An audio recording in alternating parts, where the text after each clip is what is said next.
You were relentless. You stabbed, you stabbed, you stabbed, you stabbed, you stabbed until he was dead. It is unimaginable, the pain that this child probably endured.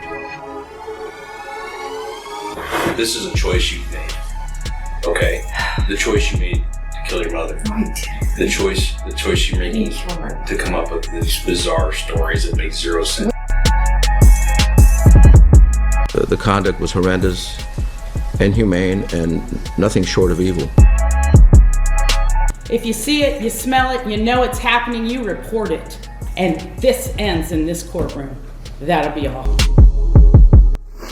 And I know the answer to the question that everyone keeps asking. I know why you did this. You did this simply because you were not in a cage. But was she dead on the day I arrived? She was dead when you killed her. On the evening of March 18, 2018, in Riverview, Florida, 911 received 2 phone calls regarding an incident at the home of 33-year-old Kenyatta Barron. At 11:43 p.m., Hillsborough County Sheriff's Office received a call from Kenyatta herself. She's hard to decipher as she is screaming. In the background can be heard a man's voice saying, "She killed me." The call is ended abruptly. At 11:51, a second call came in, this time from 29-year-old Ronnie O'Neill III, common-law husband of Kenyatta and father to her 2 children, 9-year-old Ronivia and 8-year-old Ronnie Jr. In this call, he tells dispatch that he has been attacked by a white demon and that Kiki, which is his nickname for Kenyatta, is trying to kill him and he had just killed her. Deputies arrived at 11:49 while Ronnie O'Neill was still on the phone with dispatch to discover Kenyatta laying motionless in the front yard and Ronnie yelling from the house, "Come in here, kill this bitch." The house, which was currently on fire, contained the remains of 9-year-old Ronivia, Ronnie's own disabled and nonverbal daughter. She had been bludgeoned to death with an axe. Ronnie Jr. emerged from the garage doubled over with stab wounds to his abdomen and told police that his father had stabbed him. Ronnie O'Neill's trial started on June 16, 2021, and Ronnie III decided to act as his own attorney. Here is his opening statement. By the time it's all said and done, you will see who is the mass murderers.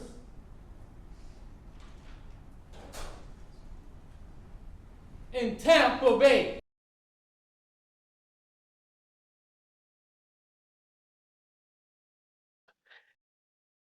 Ronnie O'Neill also cross-examined his own son briefly. Did I hurt you that night of this incident? Yes. I did. And how did I hurt you? They stabbed me. He sat here and told you what my son told you. You guys heard what my son said. And you also heard that I rebutted everything that he said because he said something totally different in the beginning of this case. Everything that he said was contradictory to what he said in the beginning of this case when Detective Thomas Dirks interviewed him just 7 days after the event. He told you that my son seen me beat his mom. My son sat right there and said, "No, I didn't see you beat my mom." He told you that my son seen me shoot his mom. My son sat right there and told you he did not see me shoot his mom.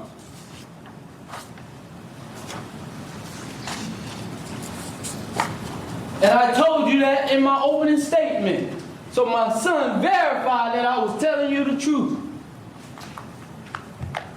My son said in trial that I ran back in the house and pulled his sister to his mom's room. But in the interview with Detective Dirks, page 9 of 23, March 26, 2018, he told Detective Dirks that his sister was already in his mom's room before we ran outside. Then he asked him, was she hurt? And was she hurt before they ran outside? And he said, yes, she was hurt before they ran outside. But you ready to believe my son, whose statements are conflicting all of a sudden because he's been adopted by a detective who worked in this case. On July 23, 2021, after being convicted of 2 counts of first-degree murder, 1 count of attempted first-degree murder, and 2 counts of aggravated child abuse, 1 count of arson, and 1 count of resisting a law enforcement officer, he was given 3 consecutive life sentences with no parole, plus an additional 90 years for good measure. The judge, Michelle Cisco, calling it the worst case she has ever seen in her 19-year career on the bench. Ronnie Jr. was adopted by Detective Mike Blair and his family. He has changed his name to Ronnie Blair.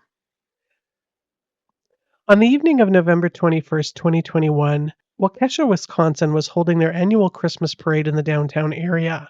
At 4:39 p.m., 39-year-old Darrell Brooks Jr. drove his maroon-colored 2010 Ford Escape into the parade, killing 6 people and injuring 62 others. He was driving at approximately 40 miles per hour and made no attempts to stop. Killed in the attack were Tamara Durand, 52, Wilhelm Hospel, 81, Jane Kulich, 52, Leanna Lee Owen, 71, Virginia Sorensen, 79, and Jackson Sparks, 8 years old. He pled not guilty to 6 counts of first-degree homicide and 77 additional charges, including 61 counts of first-degree recklessly endangering safety with a dangerous weapon, 6 counts of hit-and-run involving death, 2 counts of felony bail jumping, and 2 counts of domestic abuse. He represented himself at his trial, which started on October 3rd, 2022. As a sovereign citizen, a quasi-legal argument that courts in the U.S. do not have any jurisdiction over him. I will be advising the clerk to have the jurors brought out, and then I'll ask you, sir, to call the defense next witness. Can we address subject matter jurisdiction and still has to be proven for the record?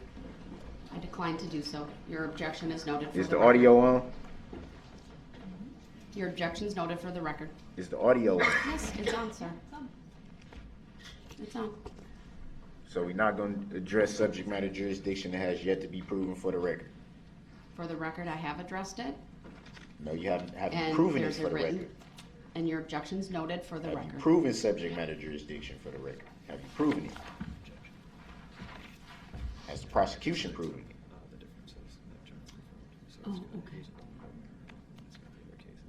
Email that to her and print it out. So that's a judicial determination that you don't have to answer that, Your Honor, being a public servant? I was talking to my clerk. I didn't hear what you asked. The jury's coming in. You heard what I asked. I actually did not. Come on, Your Honor. Come on now. Come on now. We gotta cut that out. You know you have to prove subject matter jurisdiction. You know that. You have to honor your oath of office. You know that.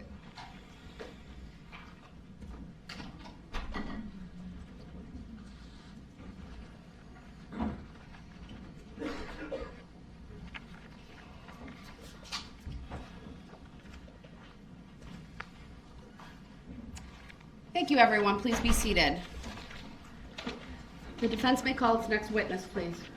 Give me 1 second. I'm trying to make sure I got the paperwork since I'm being rushed to judgment.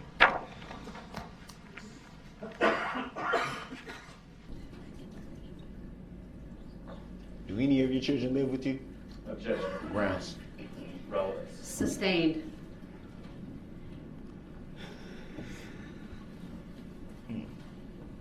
Grounds for the sustain? Not relevant.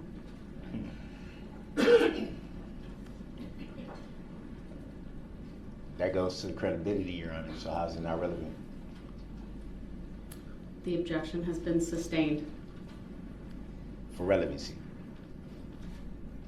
I object to that and would like to inform you that I intend to appeal that decision unless you want to give a legal reconsideration of that ruling. Noted for the record, I direct your attention to 906.16, and the basis for the objection being sustained is it does not fall within the categories listed. Next question.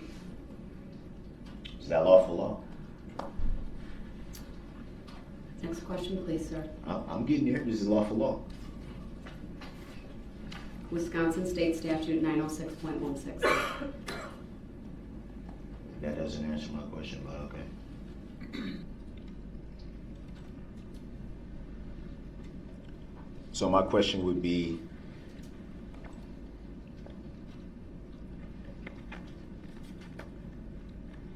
I don't know if you can see them from here, but do you recognize these pictures?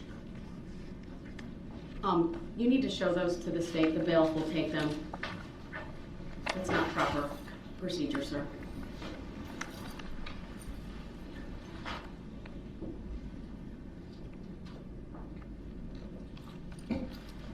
I'm going to object to those being shown to the witness. They have no relevance whatsoever to this trial. Yes, they do. And I'm getting to how they have relevance. They've also never been disclosed to the state before this moment. Sustained. Sustained why? Not relevant. They are relevant. It creates foundation. And I can prove that. I'll take up the issue outside the presence of the jury at the conclusion of this witness, and if need be, bring the witness back in. But next question, please.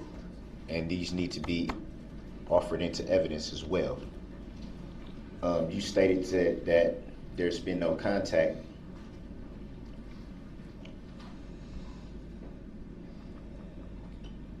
How would the alleged defendant obtain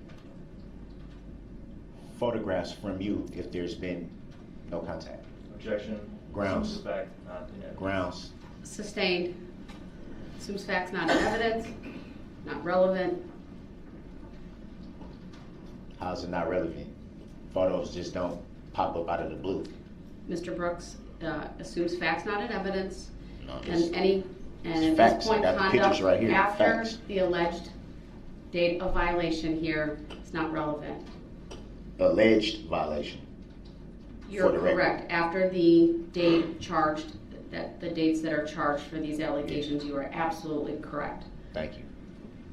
It's not fair. When did you receive this document that you claim was sent by this witness? It's not claim. It's for a fact. Sir, it hasn't been established yet. I need to make a record. So do y'all want I the want letter? to see Y'all the want letter. envelope? What? I want to see the letter. Okay, so I got. And I wanna know when you received it. I gotta bring that in. Every time, this is what I don't get. Every time I'm presenting something that needs to be made for the record and placed in the evidence, it's a problem. But the state can do it, no problem. It's not, sir. There are proper procedures, and I Okay, want well, you to that make was the a proper record. procedure. If you don't make a record, So then what? I can't make a ruling. It threw people off a loop. They weren't ready for it. They scared of it. That's what it is. Come on, man. Mr. Brooks. Come on, man. Stop. When you Stop aren't it. even Stop letting it. You're a me public ask the servant, Your Honor. questions. I respect your courtroom. I You respect did- you. You're a public servant, though. Your job is to be the referee. Is it or is it not? You stated so yourself on record that your job is being the umpire. Your Honor, can I ask Ms. Patterson please be excused? Yes, you can be excused. My apologies. My apologies too, but it needs to be some truth. Though, like, somehow you're imputing the integrity of this court, No, of I'm the not. bailiffs of this state. You're accusing, frankly, everyone Did I of point moving the your finger? papers. Did I point the finger at anyone? Did I say anyone did anything? Not directly, but indirectly you did, So sir. how can you make the assumption that I'm saying? Can that I I'm please pointing to make the someone? record without Yes, you interrupting yes, you may. me? Yes, you may. I apologize. I appreciate that, thank you. But you made repeated comments, sir, about I can't find my documents, I don't know what happened, things of that nature. When you came back out, you took multiple minutes before you even asked your first question of Ms. Patterson. And if I need to, I'll have a bailiff put on the record that no one touched your table. Your Honor, did I say anyone touched my table? I didn't You say implied it, sir. But did I say that? You stated it implicitly. I never asked the bailiffs, hey, did any one of you touch my table? I never said that to them. I just said, I can't find my paper, which is the truth. And the way that you said it, like, I didn't point anyone out, though. And like, I well, don't that's think that kind that's of fair. interesting. I don't I don't think that have a that's fair to document that was assume. just on my table. That is what you said. That's Words what to I that said, effect. but I did not point the finger at anyone. So, I you can see have if the I letter. came in, Your Honor, with You've all been respect, given. I can see if I came in and said, hey, one of you moved something off my table, or if I would have directed that towards the state, or if I would have directed that towards the clerks or something like that, then that would be more of a validity to what you're saying. I need to continue with the record, sir. Why do you believe they're from her as opposed to somebody else sending you information? Could be your mom, could be, I'm just saying, could be anybody else. You got to answer my question. It's called an offer of proof. But you still got to understand why this is mind-boggling to me. Like, how I got a child with this woman. Why would I not know her handwriting? But you have to lay a foundation for these letters, sir. That might be through your own testimony. So that I'm trying to figure out why you believe they're from her. Not all this other stuff about I'm in jail and I have a child. I'm trying to I need to know. It's called an offer of proof. Are you serious? What do you believe? Why do you believe they're from her? I am serious. Because they're from her. But you're assuming. Like, how else am I supposed to answer that? I've given you a few reasons why it would lend to that opinion. So it has to be put in a legal term. The bottom line is I need the letter. So if you're going to question her on that, the state absolutely has a right to see the letter. So you need to provide that letter. The bottom line is I'm not going to allow any questioning without having that letter.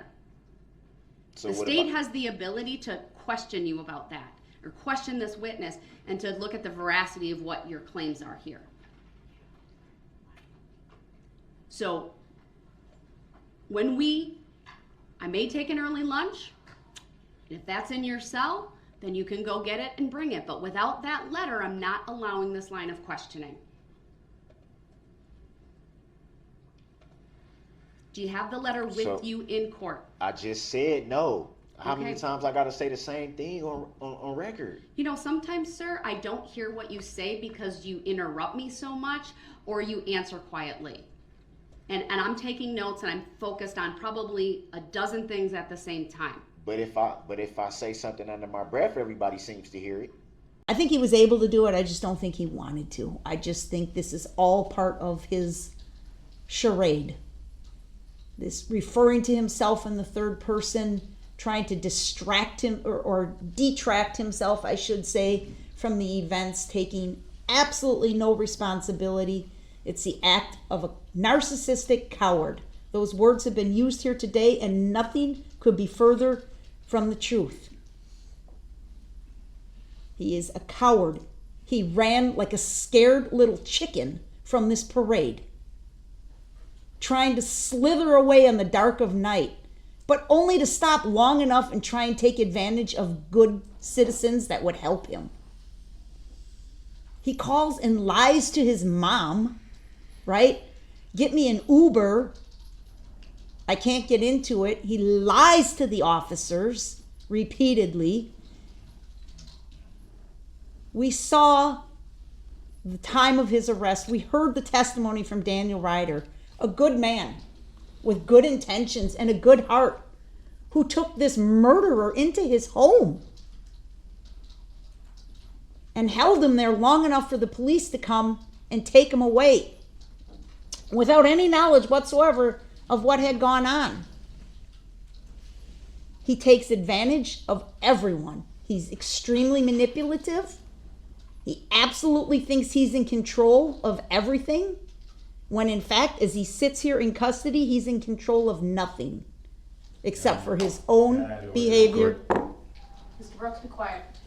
I'm not going to sit here and be disrespected. Mr. Brooks, be quiet. I'm not going to sit here and be disrespected. These are sentencing arguments and they can make them. So I could do the same thing? Mr. Brooks, there's nothing disrespectful. They are doing it in a Yes, it respectful is. way. Okay, call me out of my name again. Go ahead, Attorney Opper. Judge, these are the facts. You heard from so many of these parents and so many of the people that were there of that fight or flight, right, that kicked in. He ran. On October 26th, the jury returned with a guilty verdict on all 76 counts after deliberating for a total of 3 hours and 15 minutes. On November 16th, 2022, he was sentenced to 6 consecutive life sentences with no parole and an additional 762 years behind bars with 305 years of probation. He is currently serving his time at the Wisconsin Secure Program Facility, a super max prison. The Todd family consisted of 48-year-old Anthony, wife 42-year-old Megan, 13-year-old Alec, 11-year-old Tyler, 4-year-old Zoe, and Breezy, the family dog. They were all living in Celebration, Florida in the winter of 2019, but hadn't been seen by neighbors for several weeks, including over the Christmas holidays. In April of 2019, an investigation had been launched into Anthony's physical therapy practice. It is alleged that he was billing insurance companies for patients that had never received care. By that Christmas, Anthony was over $100,000 in debt and had taken loans out that he had not repaid. Investigators were closing in on him. Megan and the kids were unaware of his misdeeds. On January 13, 2020, investigators from the U.S. Department of Health and Human Services, Inspector General deputies came by to arrest Anthony. Finding mail piled up on the front porch and an eviction notice posted on his door, Anthony was found inside acting strangely. A pungent odor emanated from the house, and in their beds throughout the house, the bodies of Megan, Alec, Tyler, Zoe, and Breezy were all found. All of his family members had been stabbed in their stomachs and smothered to death. Anthony had remained in the house with the corpses of his family for so long that Zoe had been found literally melted into Megan's feet. Anthony gave inconsistent statements during the investigation, that he did not recall anything, and later that he had returned home to find everyone dead and then attempted to unalive himself with Benadryl.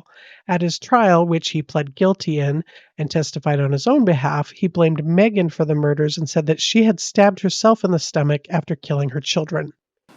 Even though she remained the light of my life, whenever she walked into a room, literally, after almost 20 years of marriage, my stomach would have those butterflies in it, seeing my wife. I existed, but she went from... Ask the question again, Mr. Wilson. Now, at that point in time, did you have children? At the time she got sick, sir? Sorry? At what point in time, sir?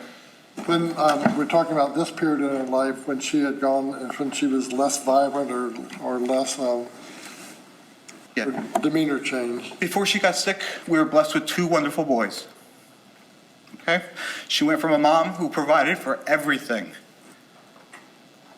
including myself. I consider myself a third kid, okay? To a person who could barely walk stairs on certain days. We hired, with the help and the assistance of our family, we hired I guess you want to say a mother's helper, okay? In which to come in, help bring the kids to school, which is something my wife... What I'm going to ask you to do is to try and I'll try and correct you so that we don't have long extensions, so it's easier for everyone to understand what we're talking about. I apologize, sir. It's been 2 years since I've been able to tell my story. I appreciate you working with you. Talking about your own demeanor and how your countenance. My own demeanor, when I found out what happened, I puked. I cried. I was in total denial of what happened. I couldn't understand. And then after that, I was like, I want to get you help. I'll take responsibility for this. Just get help. That's all I wanted. I would do anything in my life to do what she needed, provide for what she needed, provide her a happy life. I held my wife on a pedestal. I didn't care anything to myself. I wanted her a good life, period. And I wanted her to get help. I didn't care. Objection, non-responsive to the narrative. We'll try and work on shorter sentences so that everyone can keep up, and I'll be... My apologies, sir. We're fine. Have you progressed from talking about the afterlife to talking about what happened to your children and your wife? I don't understand what you mean, sir. When you said what had happened with Megan, what were you talking about? What had happened that day when I came home. Which day? I don't know. You don't have to talk about calendar date.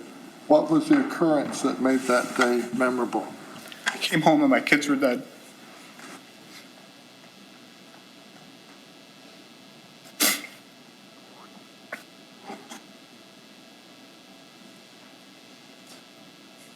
It was the most horrible day of my life. And what made me more horrible is my wife died in front of me also.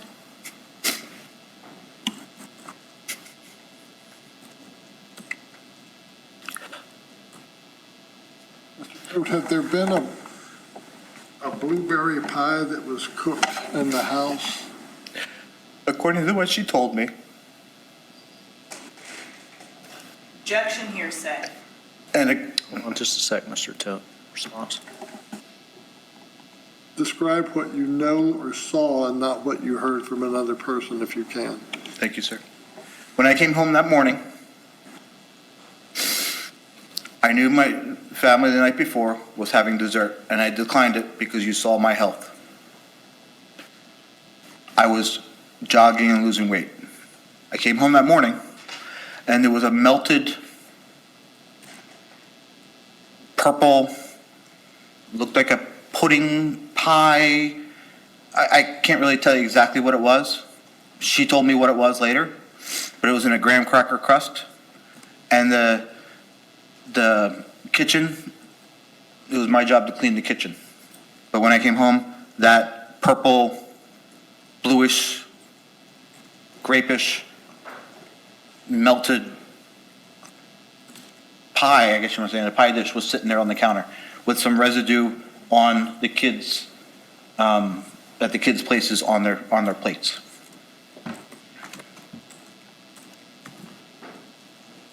At that time you came in, you saw that there were desserts that had been served up on the table? I saw the remnants of it, yes. And then did you then discover that your children were dead? Not initially, no. I had gone upstairs. Well, I had too much information, but I had to pee. So I went to the bathroom and came out, and my wife was at the top of the stairs. My house was very quiet. Very unnormal having 3 kids, one 13, one 10 at the time, and the other one 4 years old. She brought me in the room.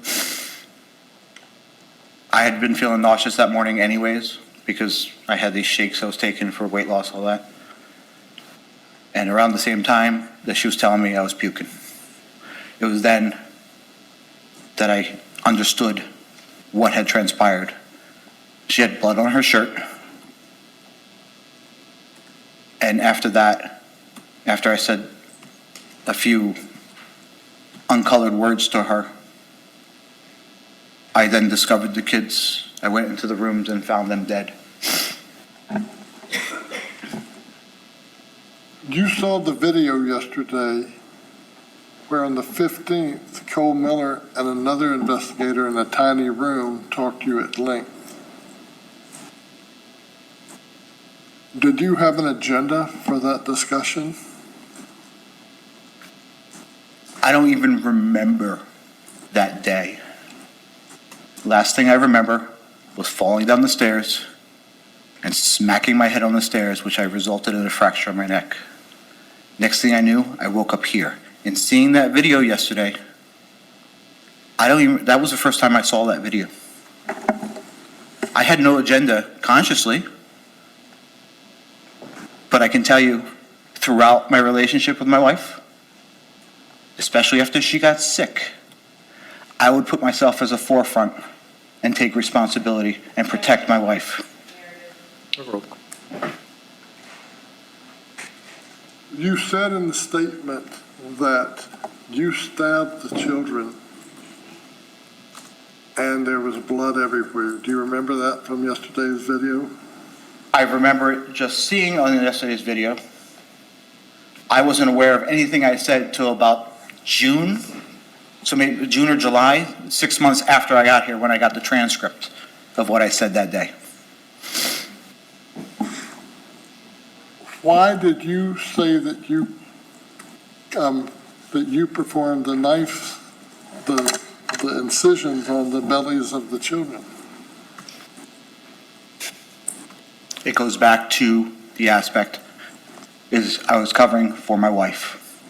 Obviously unsuccessfully, because as you saw by the video, compared to what they said, I had no clue had my kids died.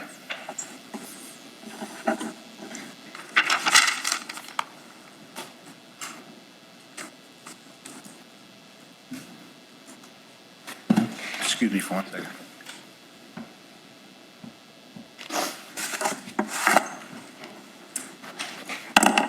Going to the day that this happened, that you said you came home, where were you coming home from?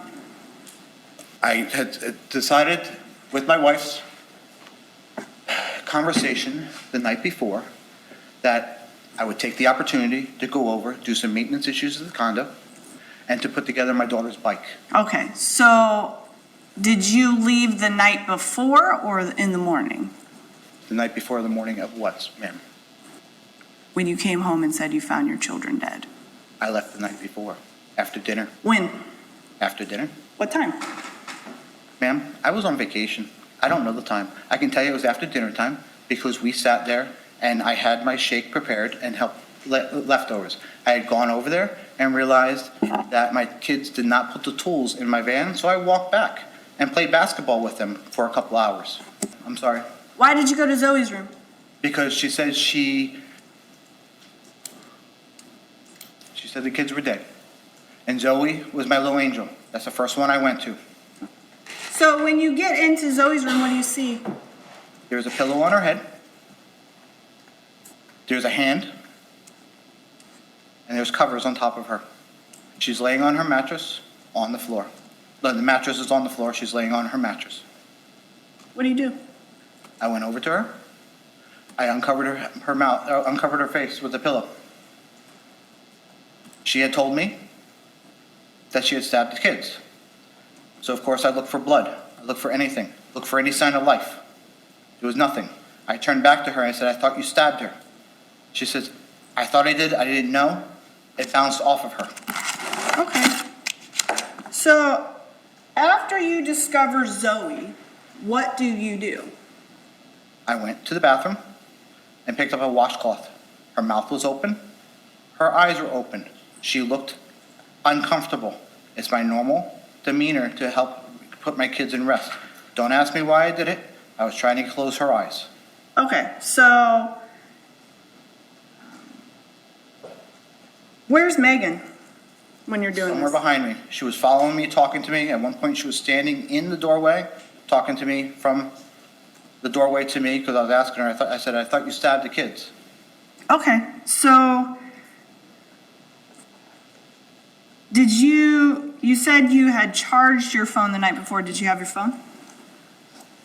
I said I plugged it in and attempted to charge. Little did I know that the charger was not a direct charger. It had to have the engine on.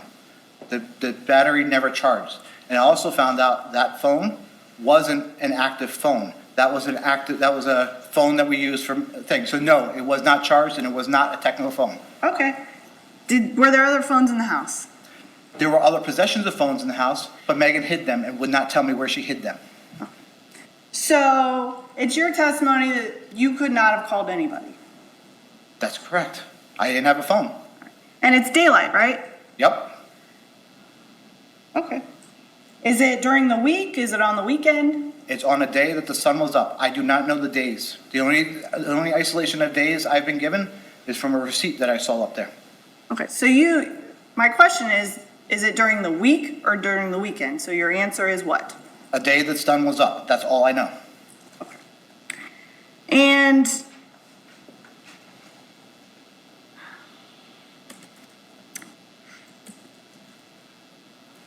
after you finish with Zoe, what do you do? Megan was standing there trying to plead with me to talk. She kept bringing up the story of Thomas, the disbeliever, because she wanted me to believe what she was doing.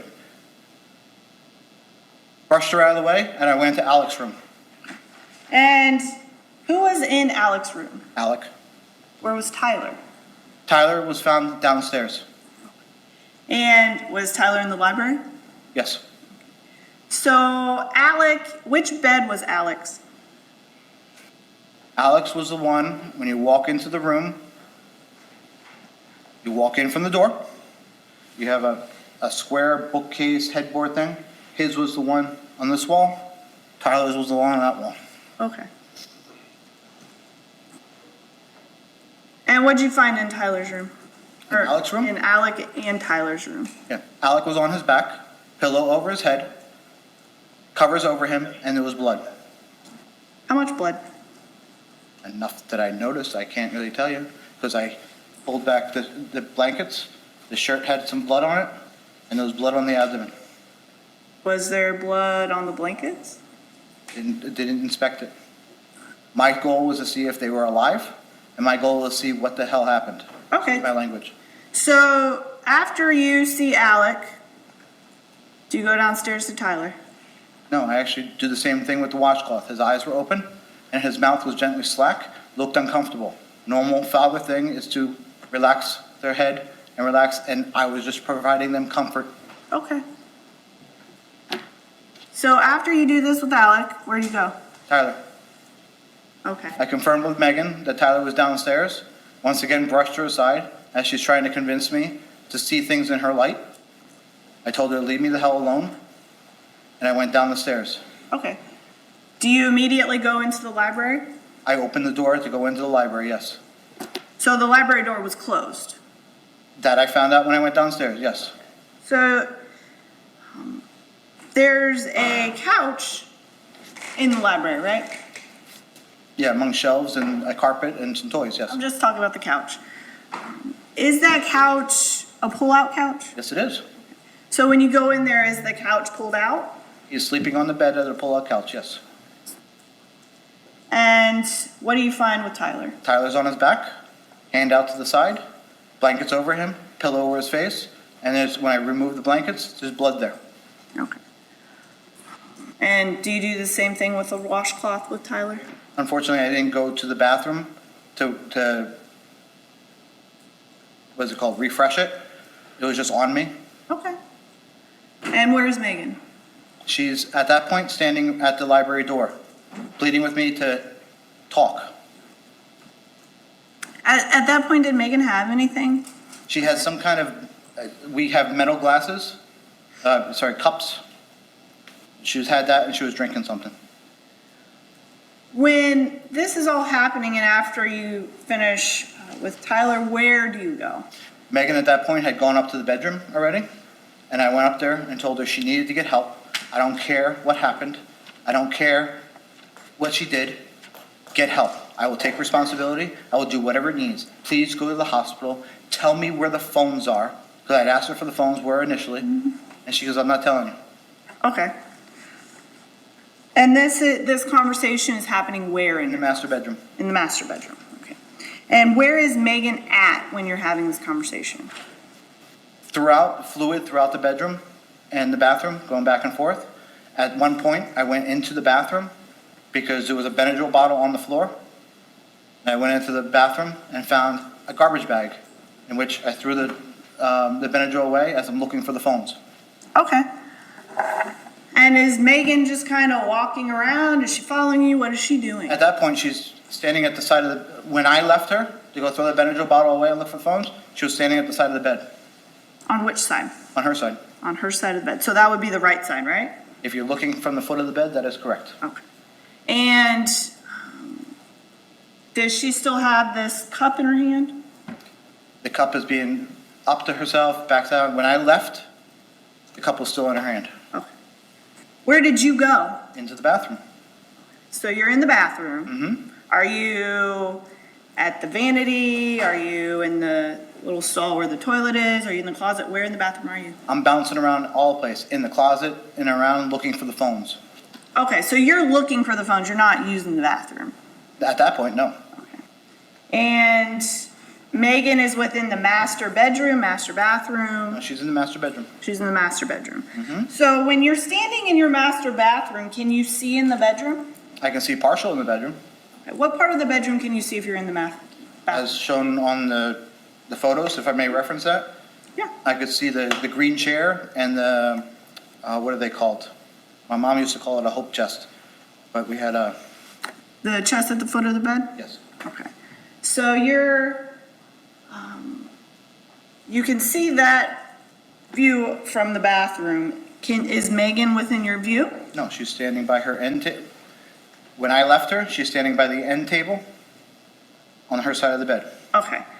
And how long are you in the bathroom? Don't know. A few minutes. What happens when you come out of the bathroom? As I'm walking out of the bathroom, I hear a sound that is similar to a balloon. You know, like you rub a balloon, like a... At which point, I poke my head out, you know, as we're coming out, and I see her laying on her back, stabbing herself. Where at? Is she in the bed? Is she on She's the laying floor? on her back, on her side of the bed, with her head on the pillow, laying on her back, on top of sheets, with the knife in her abdomen. What color was the knife? The knife was the only knife that was there, was a green buck knife that I bought for the kids as a Christmas present as part of their fishing lures. Okay, so she has a green knife. That's correct. Is she right-handed or left-handed? Green-handled knife. Green-handled knife. Is she right-handed or left-handed? She's right-handed. And which hand was on the knife? Both hands were on the knife. Both hands were on the knife. Yes. And you said that the knife was in her abdomen Yes. when you came out of the bathroom. Yes. What'd you do? I stood there in shock, and I said, "What the hell are you doing?" And at that point, she says, "I'm doing what I did to the boys. I'm trying to get my inferior vena cava." I'm sorry. She said, "I'm doing what I did to the boys. I'm trying to get my inferior vena cava." Did you go for help? I went over to my wife and pleaded for her to tell me where the phones were. She asked me not to leave her. She did not leave the boys. So my question is, did you go for help, yes or no? The answer is no. After Megan dies, what do you do? What do you do? Well, we skipped over quite a bit there. I don't know if you want to go through everything or not. What did you do after Megan died? What did I do? I yelled out the window to see if anybody was around to help. There was some weird sound coming from her mouth. I thought she was breathing. I started CPR after I wiped her mouth off with that gray pillow. Okay, so she stabs herself once or twice? Like I said before, she stabbed herself a cumulative times of twice. Okay. And these are right after each other? That is no. Okay, so what happens? She stabbed herself the first time. I sat there pleading with her to allow me to find the phones, to allow me to leave her to go get help. My loyalty is to my wife. She did not want to be alone.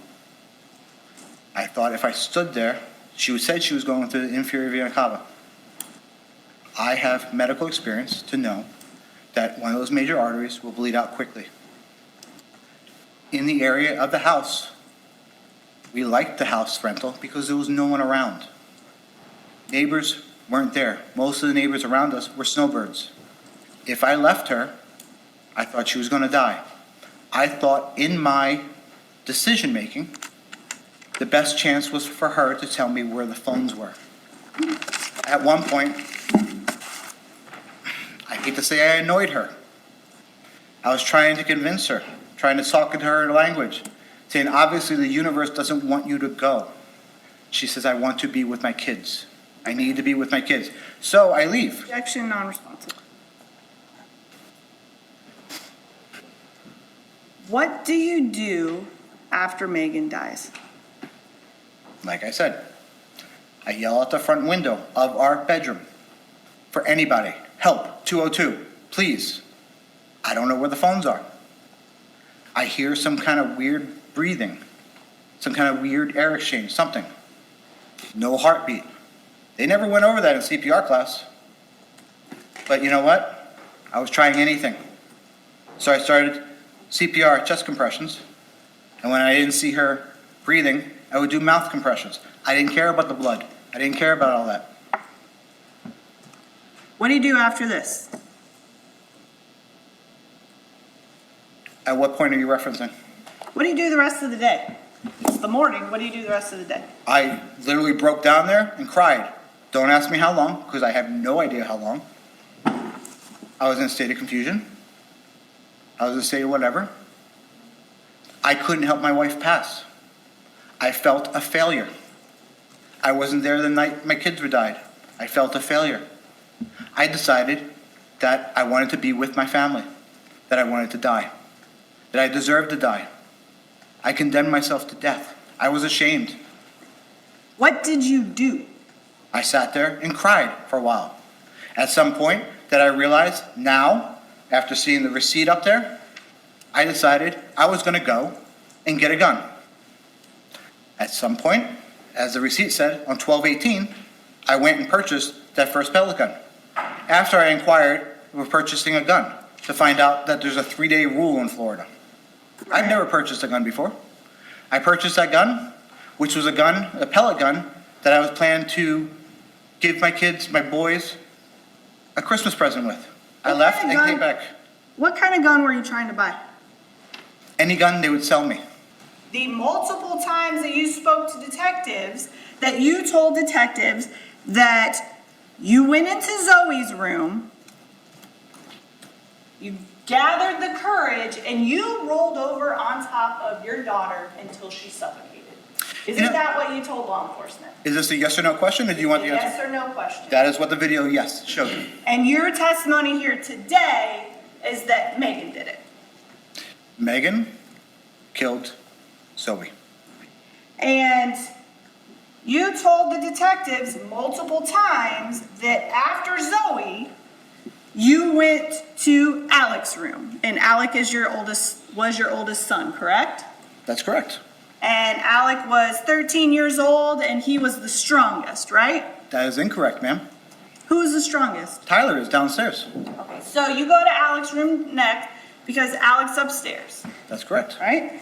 And you told law enforcement on multiple occasions that you went into Alec's room and you stabbed Alec and you suffocated Alec. Isn't that correct? That's partially correct. And isn't it true that you initially told law enforcement multiple times that Megan was in there during that killing? That's what the video showed, yes. And isn't it true that you also told law enforcement that Megan took part in the killing? That's what the video showed, that's correct. And that, in fact, Megan held Alec's legs down while you suffocated Alec? That's what the video showed, that's correct. And your testimony today is that that is not true? My testimony today is the fact that Megan killed her kids and killed herself. In 2022, Anthony Todd was sentenced to life in prison without the possibility of parole. In a landmark move, the judge added 1 year to his sentence for animal cruelty charges from having killed the family dog. 69-year-old Jeff Gurman was an investigative reporter for the Las Vegas Sun. He covered organized crime and corruption in government and in politics. He was also the author of Murder in Sin City about the death of casino boss Ted Binion. On September 3rd, 2022, Jeff was found stabbed to death outside his Las Vegas home. The suspect had been seen on surveillance video in a bright orange jacket and wearing a large straw hat. DNA was found at the crime scene matching to Clark County Public Administrator Robert Tellis. Jeff Gurman had written about 4 articles about Robert Tellis about the hostile work environment that he had created while in public office. As a result, Tellis lost his re-election bid in the Democratic primary. Robert Tellis was arrested and charged with Jeff Gurman's murder. He pled not guilty and represented himself at the trial after hiring and firing 3 attorneys. Good afternoon, sir. And it's Mr. Tejas, is that correct? Yes, sir. Okay. I want to start first with see if we can agree on a couple of things, okay? I was listening to your testimony. I'm going to publish States 311. I was listening to your testimony, and if I heard you correctly, many times during your direct examine or during your direct, you stated that this is the killer of Mr. Gammon, correct? I didn't necessarily, but I'm sure it is. I mean, if I heard you correctly, you kept saying, looking at the killer, this guy. I know that you're not saying that's me, but you don't doubt that whoever that is killed Mr. Gammon. That would be fair, right? Yes. Okay.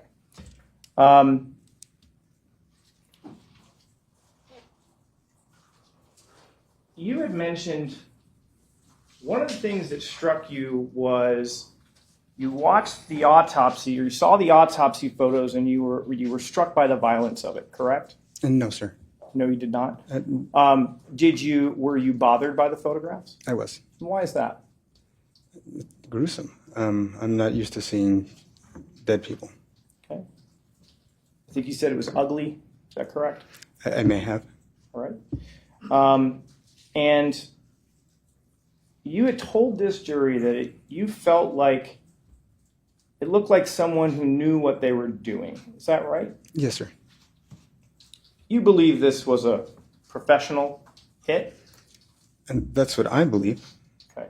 And you believe this killer is kind of almost like someone hired to do this job, like an assassin, essentially, right? That is what I believe, yes, sir. All right. Now, I want to take a look at this picture for a second.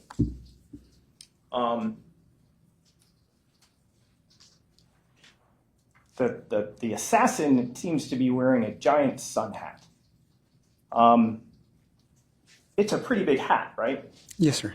It's fairly noticeable, right? Mm-hmm. Yes, sir. You think that might attract attention? I would think so. Okay, but this is a professional. Right. All right. And this professional is also wearing a bright orange shirt, correct? Yes, sir. Professional? Yes, sir. But wouldn't that attract attention? I think that's part of the reason, actually. If I could elaborate. No. You believe that professional assassins want to draw attention to themselves when they're carrying out murder. That's your testimony? When they're framing someone, yes, sir. So the answer to my question is yes. You believe professional assassins like to draw attention to themselves. It depends on what the nature of their goal is, and if it's to frame someone, yes, sir. So the answer to my question is yes. Yes, absolutely. Okay. Your professional assassin is wearing a big saddlebag, right? It's a big bag. Right. He's wearing Nikes, correct? Correct. Not generic shoes, Nikes, isn't that right? Right. Okay. Gray Nikes, is that right? Correct. All right. Let's cue over to the overhead, if we could, or to the computer, if we could. All right. I'm playing the PIO video from Exhibit 338. So this is your assassin walking in the middle of the day, correct? My assassin? All right, this is the assassin, the killer, correct? Yes, sir. All right.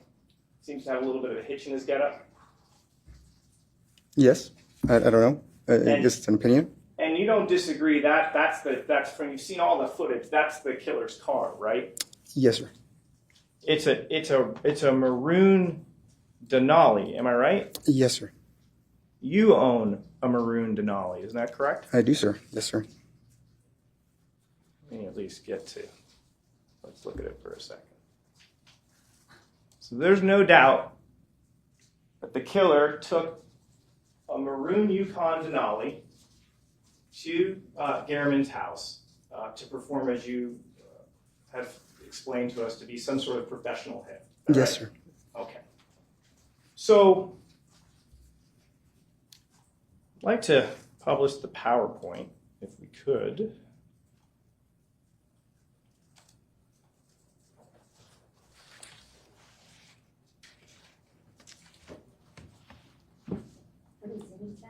It's still from Exhibit 338, Your Honor.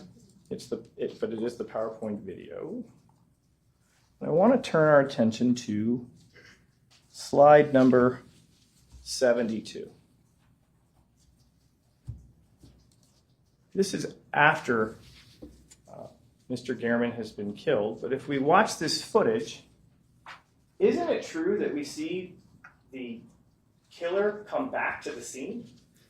Yes. And the killer seems to be looking around as if he forgot something, right?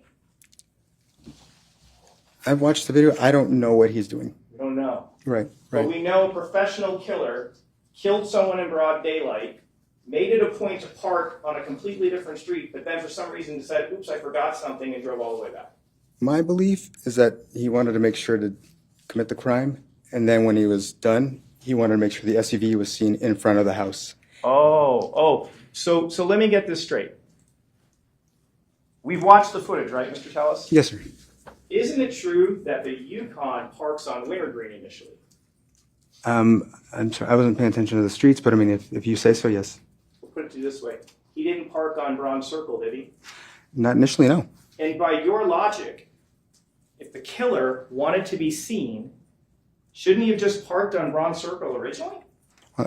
I would have thought that, if he wanted to make sure he got the job done first, that he would not have actually parked the SUV in front to begin with. Oh, so that's my belief, because, again, that isn't me. So you have a killer who goes all the way out of his way to park on a completely different street, walks the whole length, does the killing, drives out of the complex, and then makes a U-turn, comes all the way back into the complex, pulls up, gets out, looks around for something, and you believe that's all part of the assassin's plan? And again, I don't know what he's doing in that video. No, I'm just using your words, your thought process. Absolutely. You believe that was all part of the plan? I do. It wasn't me, so. Sir, doesn't that look a little amateurish? I would like to think that I wouldn't use my own car if I was actually the person who did this. Well, doesn't it look a little amateurish to take the steps to park on the side of the street, then you forget what you dropped, probably your murder weapon, who knows, wear this goofy sun hat, a bright orange shirt. I mean, you really think that looks like a professional killer? I do. It wasn't me, so yes. All right, sir. And when you looked at the car, you thought, gosh, that looks just like my vehicle, right? Except for the rims, yes, sir. Sure, we'll get to the rims in a second. In fact, let's talk about that right now. Yes, sir.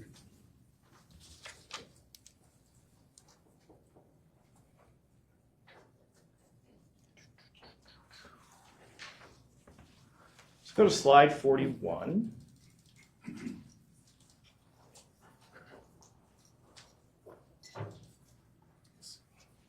One second.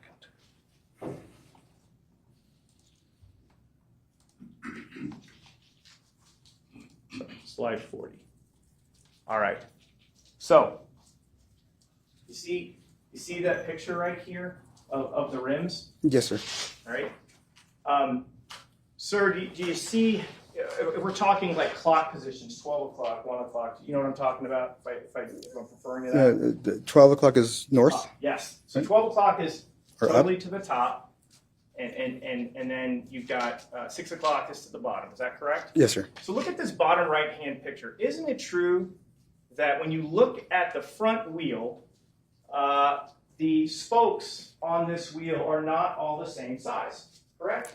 Right. They alternate in thickness, correct? Correct. At the 12 o'clock position, it's a narrow spoke, right? Yes, sir. And then the next two on either side of it widen out. Isn't that right? Yes, sir. And in the 6 o'clock position, that's a fat, wide spoke. Isn't that correct? Yes, sir. And it's surrounded by two narrow spokes. Isn't that correct? Yes, sir. Okay. And it totals 1, 2, 3, 4, 5, 6. 6 different spokes. Isn't that right? Yes, sir. And just to be clear, whenever you look at one spoke, let's say at the 12 o'clock position, when you look at the opposite position, it's the thicker one, right? Yes, sir. And so if you look at a smaller one, if you look the opposite direction, it's going to be thicker, correct? Yes, sir. And that, when we look at the picture of this widened spoke on the killer's car, you see that on this wheel on the front, and you see it on the back wheel. Isn't that right? Yes, sir. Okay.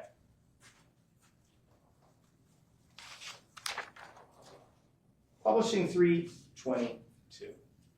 We could cue over. That's your car, isn't it? Yes, sir. There's no doubt about it, is it? No, I don't believe so. That is the car that you don't normally drive. Isn't that right? Because you drive a BMW. Right. I drive it occasionally to make sure that the battery doesn't die. Right. Let's look at your wheels. Because your testimony was, my rims are different. Let's look. No, sir, I'm question pending. Let's look at the front tire. You see the front tire? Yes, sir. The one closest to the 12 o'clock position is thick. Am I correct? Yes, sir. The one directly opposite that, closest to the 6 o'clock position, is narrow. Isn't that right? Yes, sir. Just like the car in the video. Isn't that correct? It has the same type of rims, yes. It does. The That's not what you just told that jury on direct examination. You said you looked at a tweet from General Bob Custer and you felt, oh gosh, my rims are different. Remember you told them that? Yes, You because relied on some person in the Twitterverse named General Bob Custer to give you peace of mind about whether or not your car matches the killer's car. yes, So now looking at your rims, because let's look at them. There are 1, 2, 3, 4, 5, 6 spokes on that wheel, correct? yes, sir. Just like the killer's car. Similar to the killer's car, yes, Not sir. similar, exactly like it, correct? But they're not the same rims. Okay. Sir, then let's take it this way. The 12 o'clock position is a fat, wide spoke, correct? Yes, sir. The 6 o'clock position is arrow, correct? Yes, When we looked at the photograph of the killer's car, it had that same pattern, isn't that right? yes, sir. And when we look at the other rims, let's say we're looking at a rim here in about the 1 o'clock position, it's narrow, correct? Yes, sir. And when we look at the opposite, it thickens, correct? Yes, sir. Just like the killer's car in the video, right? Again, similar to the killer's car. Right. And it's the same way on all of your wheels, isn't that right? Right. Okay. Now, if we could cue back over to the PowerPoint presentation, let's look at these windows. Bottom right-hand corner, sir. The front windows are not tinted, are they? No, sir. But the back ones are, aren't they? Yes, sir. Okay. Let's cue over to your car. Your front windows are not tinted, correct? That is correct, sir. And your back ones are, correct? That is correct, sir. Okay. Coincidence? I don't think so. I think the killer got a car like mine. Okay. So you would agree your car looks exactly like the killer's car? No, sir. No, it doesn't? There's a difference with that paint on the lower left-hand side that Mr. Maga testified about. Okay.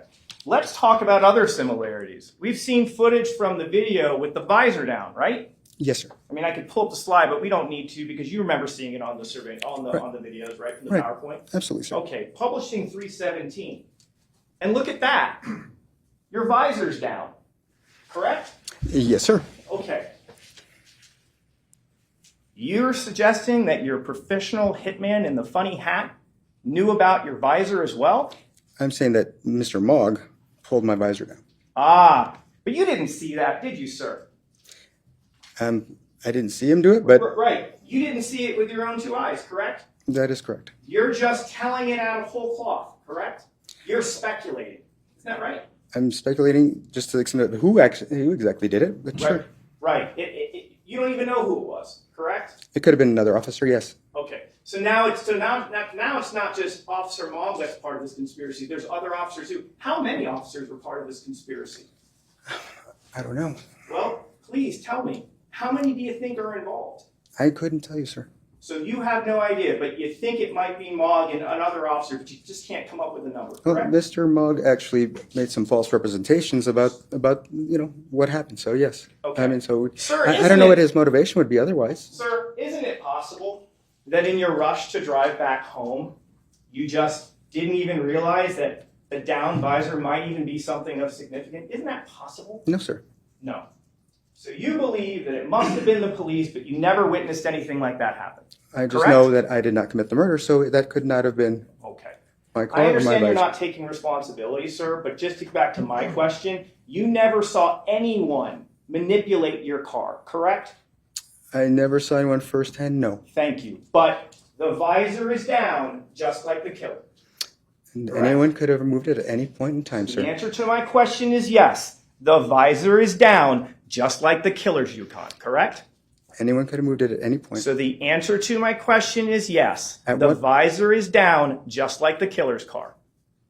You're talking about obviously at this point in time. Your visor is down in your Yukon, just like the killer's Yukon, correct? Again, without knowing who did it, yes. Thank you.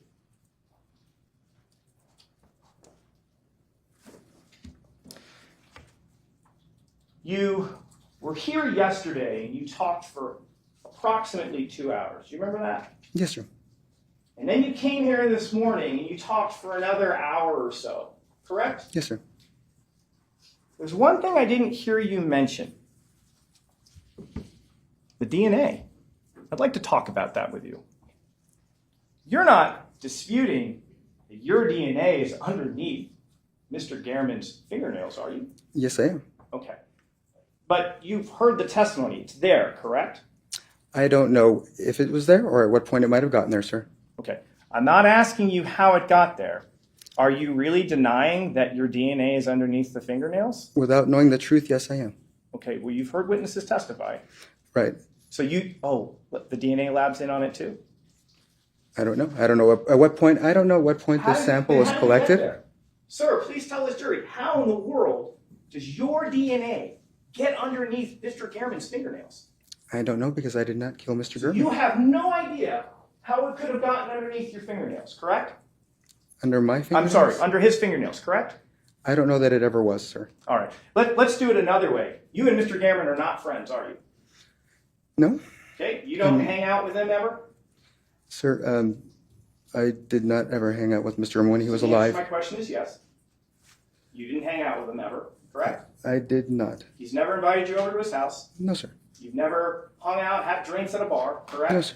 There would be really no opportunity for him ever to put his hands on you in any sort of social situation, correct? Correct, sir. And yet, these two people who are not friends, your DNA just happens to be underneath his fingernails. On August 28, 2024, he was convicted and sentenced to life in prison for a minimum of 20 years.